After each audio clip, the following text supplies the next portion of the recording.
Tahu bunda itu kan? Iya.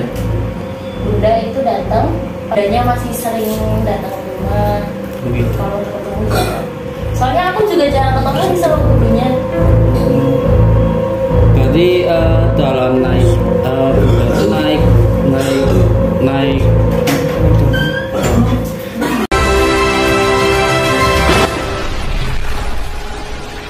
Selamat datang di Pemuda Ngiyis.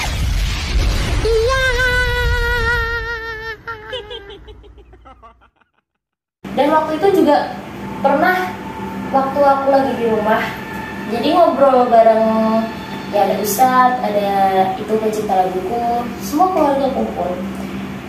Tiba-tiba sosok beliau tuh datang. Beliau datang kayak tahu bunda itu kan? Iya. Bunda itu datang pakai kereta, cuman langsung ke kamar aku. Dan pas lewat itu emang baunya kayak semerbak wangi banget.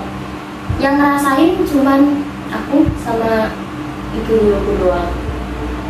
Itu kayak baunya wangi banget. Terus guruku bilang, ayo mama, ngapain gitu. Bunda datang. Oh yaudah, akhirnya kan nyambut beliau. Terus dikasih wejangan, udah. Itu yang paling berkesan banget sih menurut aku. Sampai bertemu langsung sama beliau. Ya bisa dibilang gitu. Berarti lihat sosoknya. Iya. Pasti lihat nih. Oh, iya. Ini sambil merokok nggak apa-apa ya? Kita santai aja, santai. berarti itu Bunda Nyi Roro Kidul kan, Mbak? Sampai estetik gitu ya, sampai 3 kali. Menarik itu. Merinding sekali Mas Ati. Berbicara soal kalau berbicara soal bunda, ya oke lah kita sebut beliau bunda. Hawane koyo les-lesan ngono lho. Hawane koyo les-lesan terus lemes ya. merinding. Sama. Ya tahu kenapa itu. Aku juga langsung lemes ini. Itu kenapa itu? Kenapa maksudnya kenapa ada les-lesan lemes atau gimana? Gimana ya, kayak kalau misalkan ngomongin bunda itu kayak gak nyangka aja gitu bisa datangin langsung sama bundanya, bisa agak akrab gitu.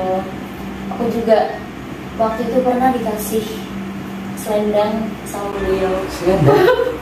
Merinding aku. Dikasih selendang sama beliau. Dan itu kata beliau, ini simpen ya, ini buat ngejaga kamu.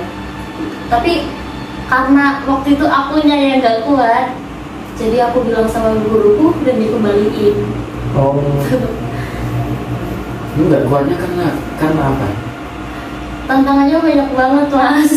Oh, kayak semacam pantangan gitu. Iya, tantangannya banyak banget. Istimewa. Berarti ditinggal di selendang sampai akhirnya dikembalikan ke gurunya mbaknya. Iya, dikembalikan lagi. Berarti kalau berarti kan jenengan sudah pernah entah itu secara langsung entah itu apa, intinya sudah pernah ketemu. Sudah. Aku pengen tahu bahasanya beliau itu pakai bahasa apa? iya. Kromo Injil halus banget, karena aku gak bisa nih ya Kromo Injil, guruku yang ngomong. Jadi kayak misal aku mau nyampein sesuatu gitu, pengen ngomong ke beliau, aku ngomong ke guruku. Berarti kayak semacam penerjemah. Iya, aku bilang, terus guruku yang nyampein. Nah, beliau datang itu sama prajurit. Sana pengawalnya, cuma pengawalnya di depan. Oh, pengawalnya di Pengawalnya di masuk. depan, enggak ikut. Lama nggak sih itu ngobrol? Sekitar 5-10 menit doang. Beliau nggak bisa lama-lama. Itu berarti datang sendiri. Datang sendiri. Nggak ada yang manggil.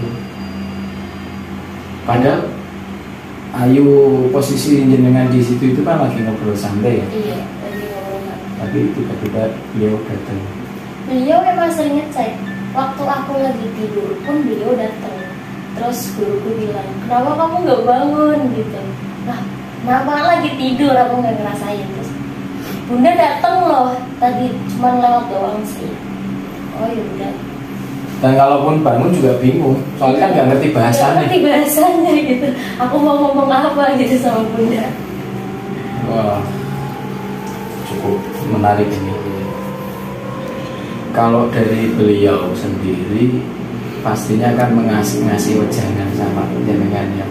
Lah itu kira-kira sampai sekarang itu masih digunakan, maksudnya masih di Masih di wejangan dari beliau.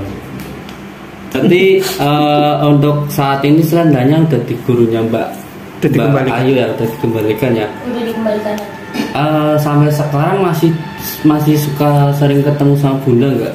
Untuk sampai Kalau sekarang jarang ya? Jarang ketemu. Cuman emang Bundanya masih sering datang ke rumah. Begitu. Kalau ketemu jarang. Soalnya aku juga jarang ketemu lagi sama gurunya. Tiba-tiba host merasakan adanya energi yang hadir begitu kuat. Naik kereta ya Mbak, atau hanya sama pasukannya Mbak? Itu naik kereta. Naik kereta? Naik kereta, terus dikawal kan sama prajuritnya. Nah prajuritnya itu nunggu di depan pintu rumah, dan beliaunya masuk. Cuman emang waktu itu prajuritnya Bunda itu pernah ngawal di depan doang, pernah jagain rumah di depan, dan yaitu selang 1 bulan doang sih. 1 bulan langsung hilang ya? Iya, 1 bulan. Wah, menarik sekali ya. Sampai-sampai kayaknya hostnya ini ya emang sih ya, sejak obrolan tentang Bunda Nyi Roro Kidul membuat suasana semakin misalkan beda aja lah suasana. Kita nggak dibuat-buat atau gimana, emang merasakan sesuatu ya. Emang aku aja sampai merinding banget sebenarnya. Tapi kayaknya udah lah. Mungkin mampir ya. Nggak usah bahas beliau kayaknya. Pak, buat yang mempunyai indra keenam mungkin bisa melihat atau bisa hadir ya soal sosok beliau. Gimana Mas tadi kok semenjak Mbak Ayu menceritakan kisahnya tentang beliau yaitu Bunda Nyi Roro Kidul, kok langsung ada reaksi ya? Kok jadi saya yang diwawancara ya? Nggak apa-apa, ini terbawa semua nih kita ke ceritanya Mbak Ayu. Ya seperti yang tadi saya sampaikan, entah kenapa ya, saya juga tidak tahu maksudnya. Ketika Ayu ini menyampaikan bahwa karena ada beliau, tadi yang saya sampaikan hawanya itu koyok reslesan.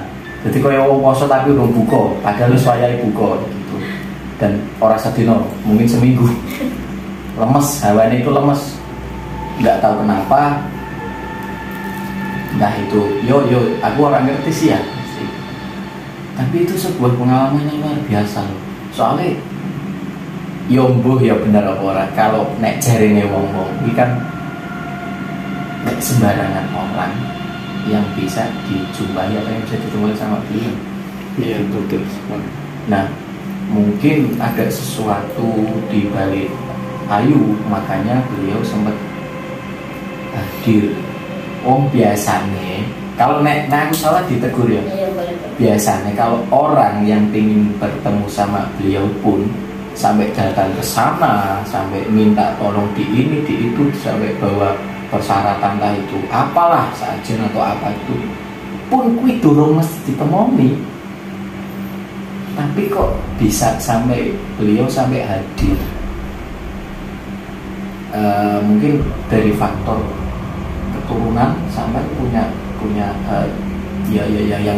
yang tahu soal beliau itu.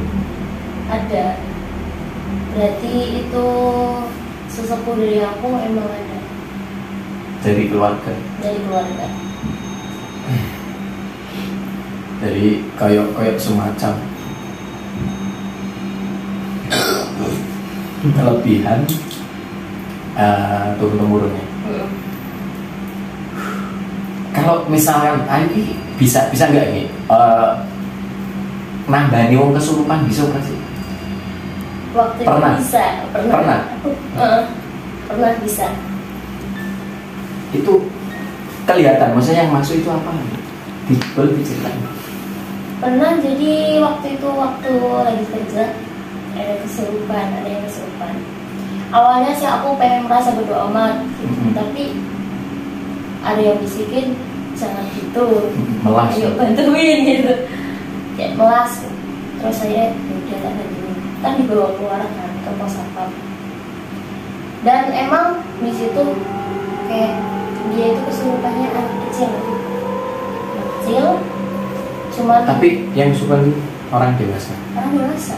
itu udah dewasa, perempuan, serupan anak kecil, dan anak kecilnya itu berbentuk kayak apa ya? Ya nggak berbentuk lah, intinya ada taringnya, itu ada taring. Itu keluarnya aja susah banget loh mas. Udah keluar masuk lagi gitu. Akhirnya didatengin kan sama kiai, ditelepon sama itu HRD-nya, suku situ ya udah gitu. Nah pas prosesnya sampean itu berusaha untuk ngeluarin tuh diapain sama apa di biol apa di ciprati? Biasanya dicapek-capek sih. Oh ada bacaannya. Ada. Kalau orang-orang kayak seperti ini tuh pasti punya bacaan atau amalan atau apalah gitu. Aku ya dulu sih ngeramal nomor. Ini sampai berapa mas? Cukup menarik sekali ya Mbak Ayu ini ya. Ini sangat spesial sekali, Bang, bisa kedatangan seorang Mbak Ayu yang jauh-jauh dari mana Mbak rumahnya? Dari negeri jiran. Rumahnya mana Mbak Ayu? Di Tambakrejo. Tambakrejo. Saya Pemalang ya, itu di tempatnya di Pemalang Tegal ya kalau nggak salah ya Mbak. Perbatasan. Pastinya semua orang sudah tahu lah. Semua orang sudah tahu beliau, walaupun tahu namanya tok, tahu jenenge tok, ngerti jenenge tok, pasti sudah familiar. Nah, cuman selebihnya itu pengalaman apa lagi yang bikin sampean itu merasakan takut yang luar biasa? Takut yang luar biasa, atau mungkin itu sebuah kekhawatiran akan diri sampean sendiri, pengalaman yang mengakibatkan seperti itu? Kalau untuk pengalaman yang bikin takut banget itu waktu aku ketemu sama Bunda yang lor di Wilanjar. Wow. Amazing. Sama beliau pernah. Jadi menarik. itu tuh di pantai apa ya? Yang ada di Petarungan. Tingkir, Joko Tingkir, Nyamplung. Bukan.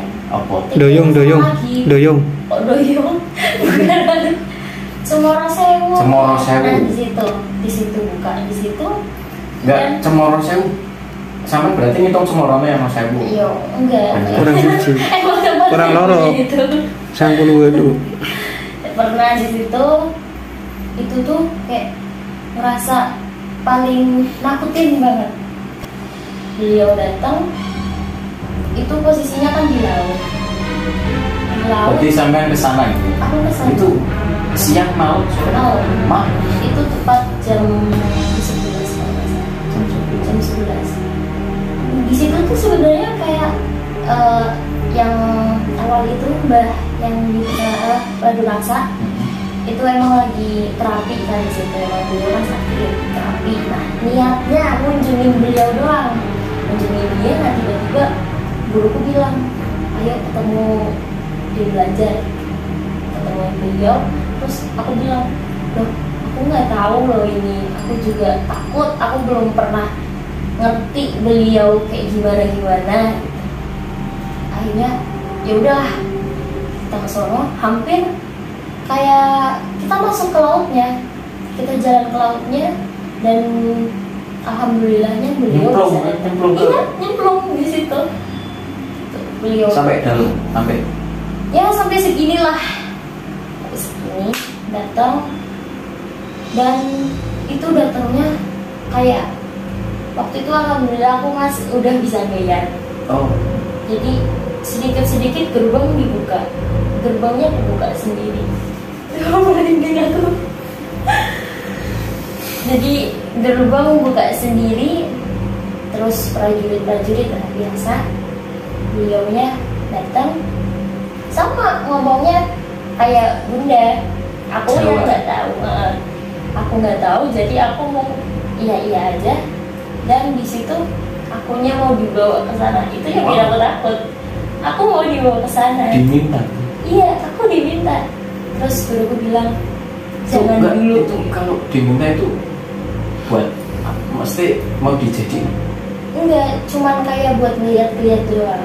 Jadi nanti dikembaliin. Diajak. Tapi akunya kayak takut, aku nggak mau. Itu yang paling takutin banget sih. Takutnya nggak dikembaliin gitu. Nanti kan dicariin. Kalau misal dalam satu momen entah itu Ustaz dari sampai